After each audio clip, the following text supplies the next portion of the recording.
नमस्कार, मैं हूं मुस्कान ओझा। आप देख रहे हैं मनी 9। आज हम बात करने जा रहे हैं आपकी जेब, आपके क्रेडिट कार्ड, आपके ईएमआई की। सीधा सीधा बोलूं तो आज हम बात करने जा रहे हैं उस बढ़ते क्रेडिट कल्चर की जो अब हर घर की हकीकत बन चुका है।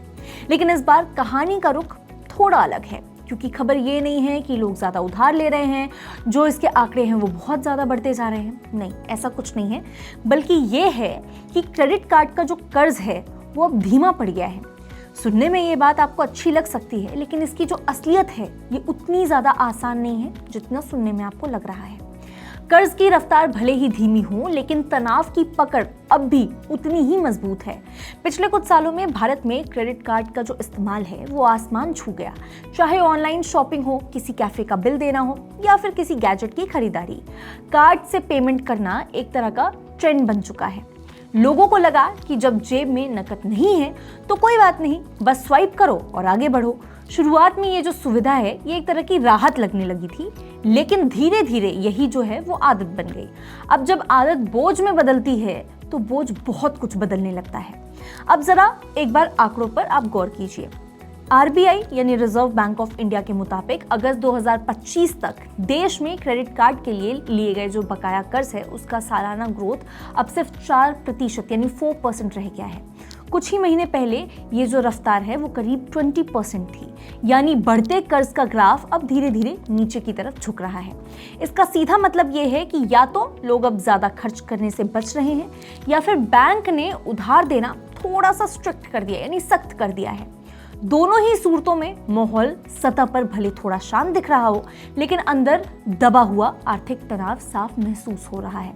अब जरा इस तस्वीर को जमीनी कहानी से समझते हैं। एक एग्जाम्पल के तौर पर मान लीजिए कि चलिए दिल्ली में रहने वाला राहुल, जिसकी महीने की जो सैलरी है वो है 25,000 रुपए। इसके पास 2 क्रेडिट कार्ड है और कुल बकाया करीब 2.5 लाख रुपए। राहुल कुछ महीने बस मिनिमम पेमेंट करता है और जो बाकी रकम है वो अगले महीने के बिल से जोड़ दी जाती है। शुरुआत में उसे लगता है कि ये तो बहुत ईजी है, बहुत आसान है, धीरे धीरे चुका दूंगा, लेकिन फिर ब्याज बढ़ता चला जाता है और आज उसकी जो आधी तनख्वाह है सिर्फ और सिर्फ ब्याज में चली जाती है। तो अभी बाहर खाना, कभी गैजेट्स, कभी ज़रूरत के नाम पर खर्च करता रहा है वो, और कर्ज बढ़ता ही चला गया। राहुल अकेला ऐसा आदमी नहीं है, ये तो हमारा एग्जाम्पल था, लेकिन देश में लाखों लोग ऐसे हैं इसी रोल ओवर बैलेंस में फंसे हुए हैं। एसबीआई कार्ड्स के ताज़ा आंकड़ों के मुताबिक कंपनी के करीब 60% यानी 60% जो ग्राहक हैं वो अपना बिल हर महीने पूरा नहीं चुकाते हैं।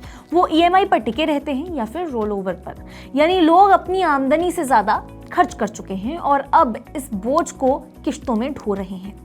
बाहर से सब कुछ नॉर्मल दिख रहा है, लेकिन अंदर कर्ज का जो दबाव है वो हर महीने बढ़ता चला जा रहा है। इस पूरे खेल के एपिसेंटर को भी हम समझने की कोशिश करते हैं।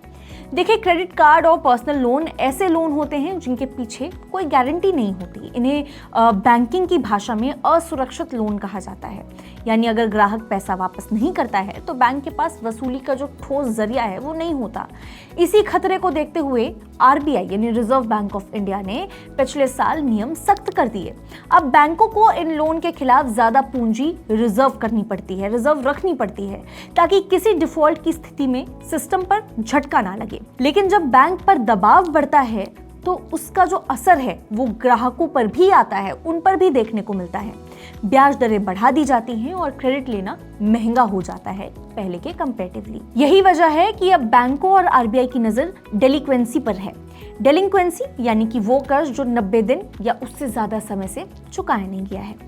ताज़ा आंकड़े दिखाते हैं कि इस श्रेणी में क्रेडिट कार्ड और 2 व्हीलर जो लोन है उसका डिफॉल्ट बढ़ रहा है।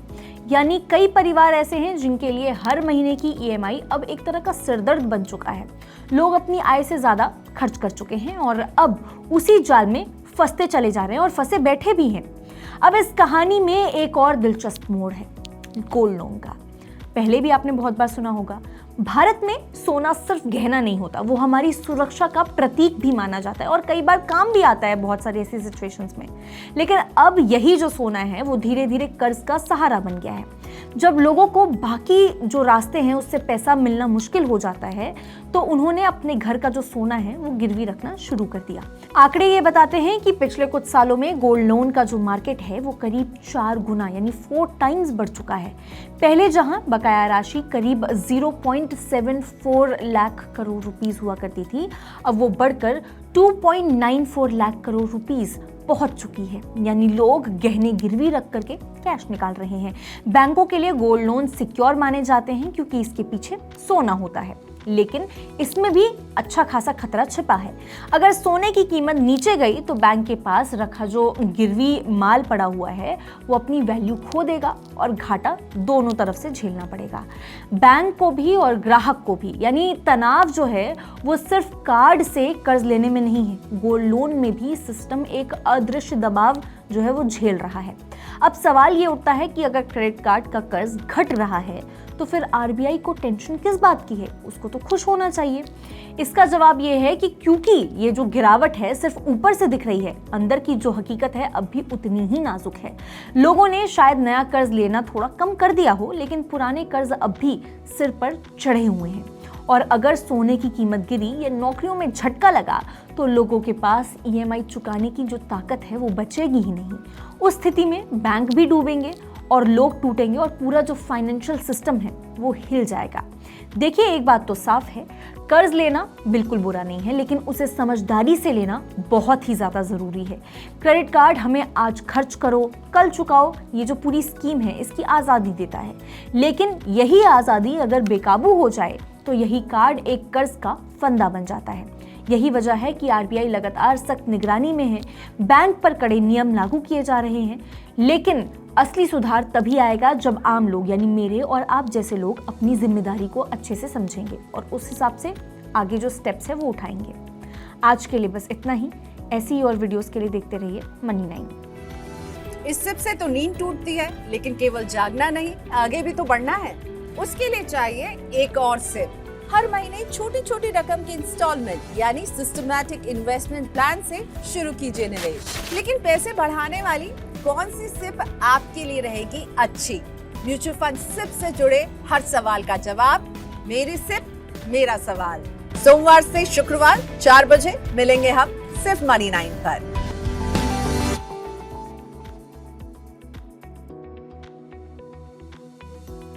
मनी9 लाया है मेंबरशिप प्रोग्राम मनी9 प्राइम। अब आपके दिमाग में कई सारे सवाल होंगे, मसलन आखिर क्या है ये मनी9 प्राइम, आपके लिए यानी दर्शकों के लिए इसके क्या फायदे हैं, और एक बड़ा सवाल ये कि मनी9 प्राइम से आखिर जुड़ना कैसे है। तो इसकी पूरी जानकारी हम आपको देने जा रहे हैं।